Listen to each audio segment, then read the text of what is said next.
Okay, let's picture this city, ancient Babylon. Immense towers, birthplace of writing, star charts, just incredible. Yeah, truly amazing on the surface. But our sources today, they paint a different picture underneath all that. Babylon wasn't just trade and knowledge, it was a kind of battleground. A battleground for the human soul, really. People weren't just bartering goods, they were searching for power, for, shortcuts. Shortcuts, like what? Like trading their faith, their connection to the divine, for secret words, forbidden knowledge, stuff that promised control over the wind, fire, unseen beings. Yin. Exactly, the jinn, and even, well, destiny itself. Wow, so magic. Real magic, dark, seductive. It was whispering everywhere. That's how the sources describe it, yeah. Promising love, sure, but also revenge, power, the ability to literally reshape your fate. People were listening. And where did they think this magic came from?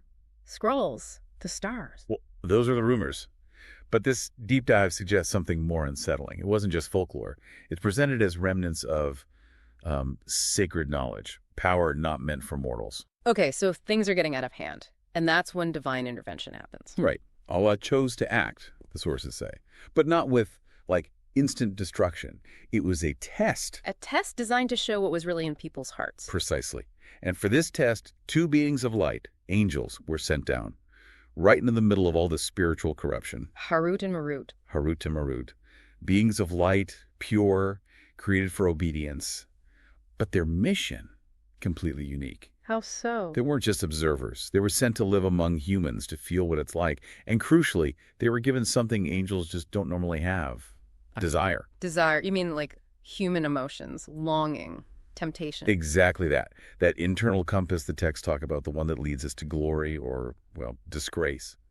Their angelic hearts could now feel longing, be tempted by beauty, pulled by emotion. So they weren't just visiting Babylon, they were stepping into human vulnerability itself. Yes.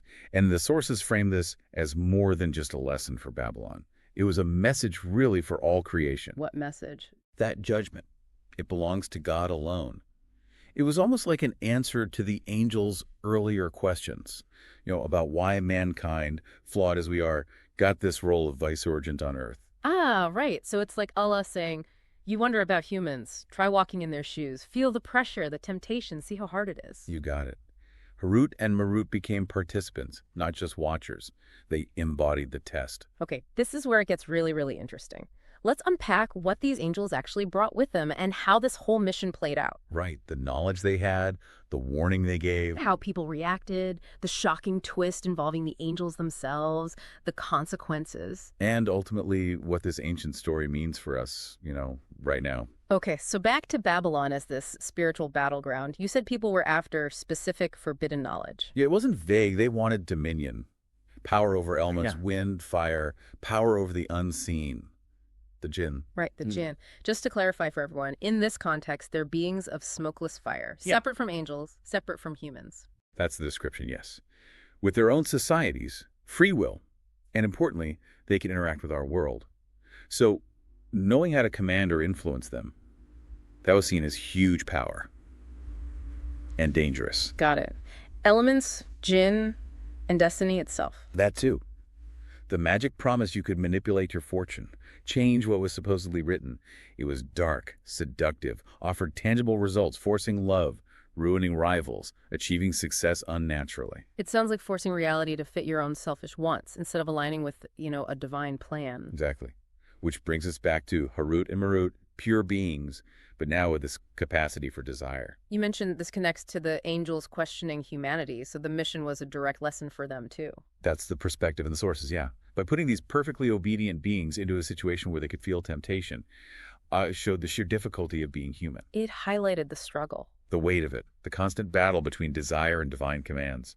It showed why judgment is only for God, because only He sees the whole picture, the pressure we're under. Okay, so they arrive, they have desire, and they also have knowledge. The exact kind of knowledge people were desperately seeking. Precisely. They knew the mechanics of the unseen, how the forces governing jinn worked, the structure of spells, incantations. It wasn't just theory then. No, it was like the source code for certain aspects of creation. Keys to unseen realms, formulas for dealing with these fire beings, phrases that could potentially twist reality. It was the very essence of the magic bubbling up in Babylon. But, and this seems crucial, They didn't just start handing out cheat codes. Absolutely critical point. They never offered it carelessly. Uh, Every single time someone came to them, desperate for these secrets, Harut and Marut gave a very clear, very stern warning. What was the warning? The sources quote it directly. "We are only a test, do not disbelieve." We are only a test, do not disbelieve. Wow, that's heavy. Why warn them so starkly before teaching anything? It acted like a divine filter, you see. They weren't trying to get followers for magic. They were there to reveal what was truly in people's hearts. How so? If you heard that this is a trial from God, doing this could make you disbelieve, and you still wanted the knowledge, well, that showed your real motive wasn't truth. It was power, control, maybe greed. So the ones who genuinely feared God would back off. That was the idea. They'd heed the warning. But those hungry for control, for manipulation, they'd ignore it and push forward. So the angels weren't promoting this stuff. Not in the least. The sources stress this. Every lesson started with that reminder. This isn't a gift, it's a burden, it's a test. The choice and the heavy responsibility that came with it was always on the seeker. And despite that incredibly clear warning, human nature kicked in. Well, yeah. The promise of power, of easy answers, it's seductive. Ambition, the sources suggest, often just drowned out the warning. And people took this knowledge and ran with it for selfish reasons. Absolutely. Controlling minds, breaking up relationships, bringing bad luck to enemies. It started small, maybe. Often, yeah.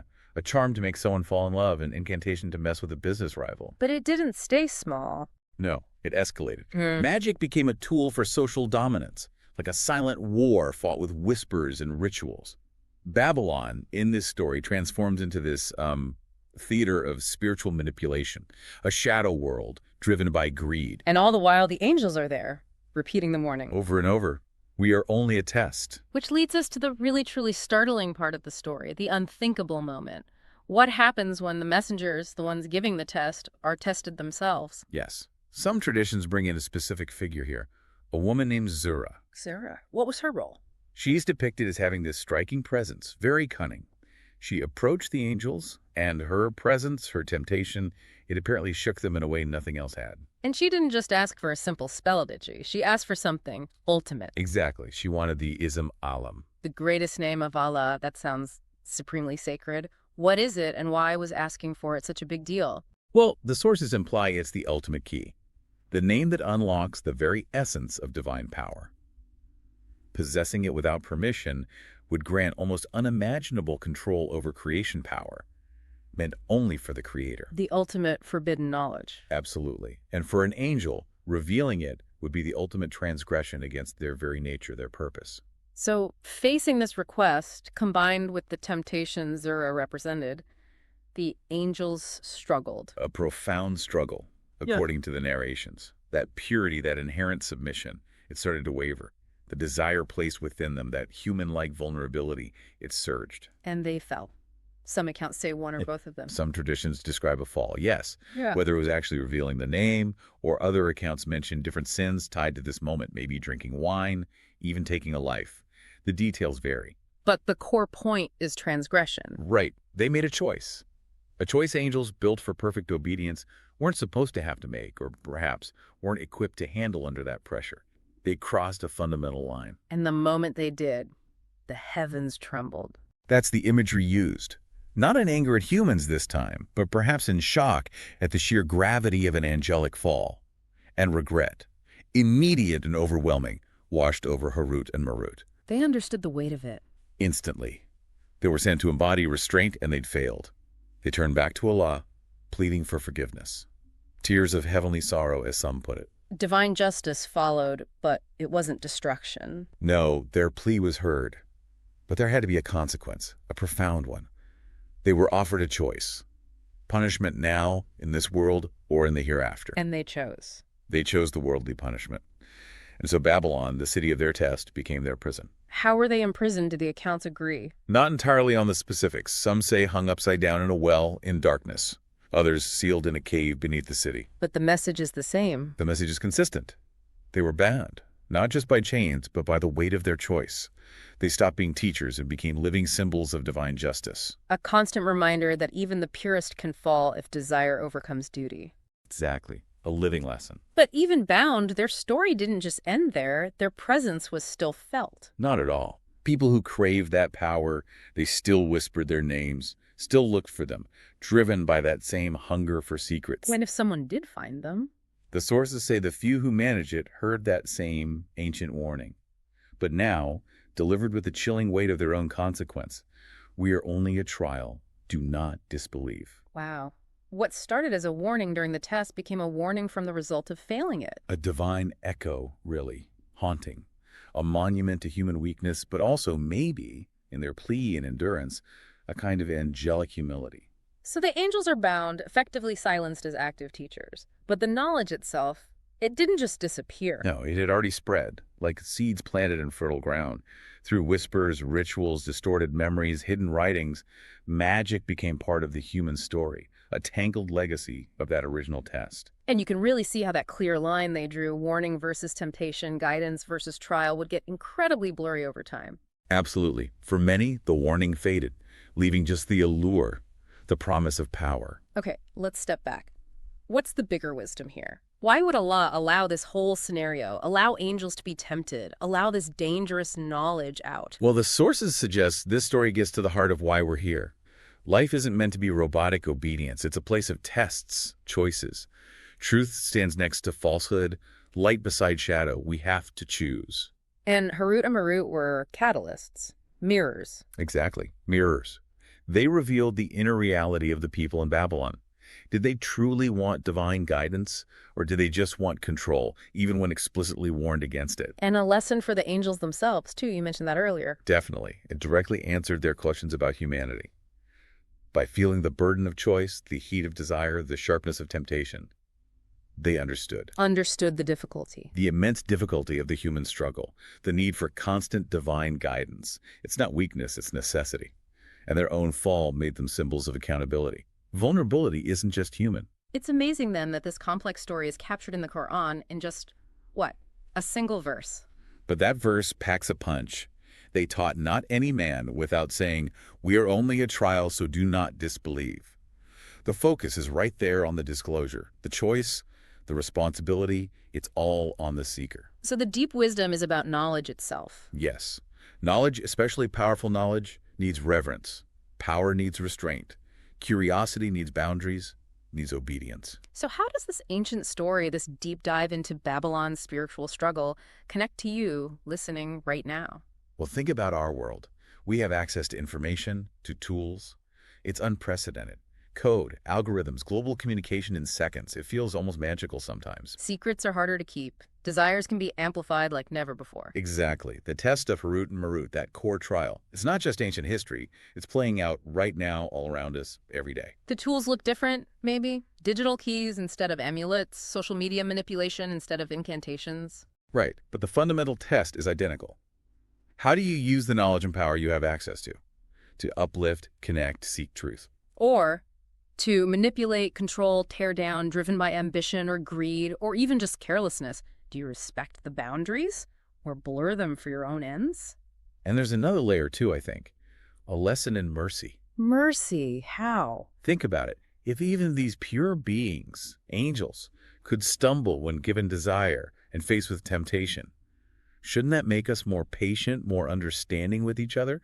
We're all in this struggle daily. It's not just a warning, then. It's also a profound reminder that the line between falling and standing is razor thin for everyone. Faith isn't about never messing up. It's about getting back up. It's about perseverance, humility, repentance. Just like Harut and Marut faced consequences but still turned back, sought forgiveness, endured. Exactly. It highlights that the door to repentance, to mercy, is always open. So it's not a story of ultimate failure. It actually brings clarity. It lights up that often murky line between genuine guidance and misguidance. And it powerfully reminds us where true safety lies.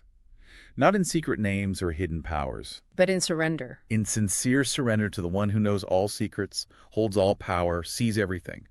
The one who sent angels as a test, yes, but also sent prophets as a clear guide, as mercy. The sources seem to say the greatest magic, then, isn't spells or controlling things. No. It's cultivating a heart that chooses truth, chooses faith, chooses obedience, even when it's hard, even when you feel alone, even when temptation is screaming promises in your ear. That's the real power. That's the enduring legacy of Harut and Marut, the test of Babylon. And it's a call that still echoes for us. So this tale of Harut and Marut, it's far more than just an old story about angels who stumble. It's a mirror, isn't it? Reflecting our own human struggles with temptation, with power, with the choices we make when faced with knowledge. And that ancient warning, we are only a trial. Do not disbelieve. It still whispers. In our daily decisions about how we seek information, how we use the tools we have, how we respond to the power we gain. So here's the final thought for you to take away. In this world, saturated with information, overflowing with powerful tools, how aware are you, really, of the test presented by knowledge itself? Are you listening for those warning signs, those internal checks, in your own quest for understanding or maybe for control? And what does choosing truth, choosing faith, choosing obedience mean for you in your life today?